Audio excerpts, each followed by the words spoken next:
বিন্দু বিন্দু রক্ত দিতে আমরা তৈরি।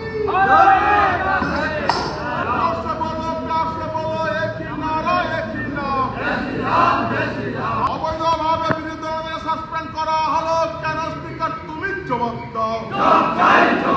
সরস্বতীর মূর্তি ভাঙা হলো কেন? মমতা বেগম জবাব দাও। মমতা বেগম জবাব তোমায় দিতে হবে। আমাকে বলেছে আমি হিন্দু ধর্মকে তাচ্ছিল্য করি, আর আমি মুসলিম লীগ করি। আমাকে এই জীবনে এসে শুনতে হবে এত সংগ্রাম করার পর যে জম্মু কাশ্মীরের টেরোরিস্টদের সাথে আমার সম্পর্ক, আর বাংলাদেশের সাথে টেরোরিস্টদের সাথে আমার সম্পর্ক, এ কথা আপনি বলতে পারেন কিনা? আর যদি আমি টেরোরিস্ট হই, প্রধানমন্ত্রী আমাকে জানাবেন।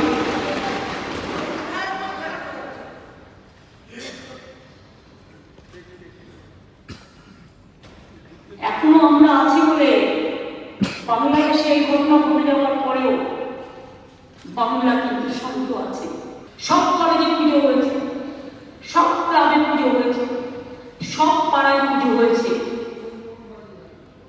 অন্তত 2 কোটি পরিবারে যদি ধরে নেন, মানে একটা পরিবারে যদি 3-4 জন থাকে এবং ক্লাব যদি ধরে নেন, 3-4 কোটি পুজো হয়েছে সরস্বতী পুজো। একটা জায়গায় একটা ঘটনা নিয়ে আপনারা আমাকে কলঙ্কিত করলেন, বাংলাকে কলঙ্কিত করলেন, আর হিন্দু ধর্মকে কলঙ্কিত করলেন। ব্যাপারটা কিছু জানতে হবে। আমি আর রেকর্ড করে দিয়ে যাব, সেখানে পুজো হয়েছে। আর আমি যোগেশচন্দ্র চৌধুরী কলেজে, ডিগ্রি কলেজের স্টুডেন্ট ছিলাম না, আমি যোগমানবী কলেজের স্টুডেন্ট ছিলাম। আমি যোগেশচন্দ্র চৌধুরী কলেজে ল কলেজে। আপনি জঙ্গিবাদের বলেছেন, আমি জঙ্গি এই বয়সে শুনতে হবে। শুনতে হয়েছে এই জন্য আপনার বারুইপুরে লালটু শেখ, আব্দুল মান্নান বাংলাদেশ থেকে এসে হিন্দু নামে থাকে, 17টা ফেক এপিক কার্ড ধরা পড়ে।